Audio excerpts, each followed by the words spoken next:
ஒரு சின்ன ஊரில் லியா என்ற பெண் குழந்தை வாழ்ந்தாள். அவள் அம்மா அப்பா இருவரும் ஞாயிறு திருச்சபைக்கு தினமும் செல்வார்கள். லியா ஜெபம் செய்வதும் பைபிள் வாசிப்பதும் விரும்புவாள். அவளுக்கு மிக அருகில் இருந்த சிறந்த நண்பி மியா. இருவரும் ஒரே வகுப்பு, ஒரே சைக்கிளில் பள்ளிக்கு போவார்கள்.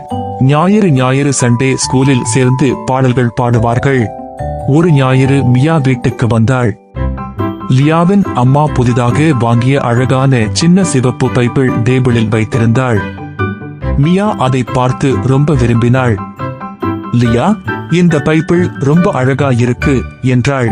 லியா சிரித்து, ஆமா, அம்மா எனக்கு பரிசாக கொடுத்தாங்க, இதுல நான் ஜெப குறிப்புகள் எழுதுறேன்.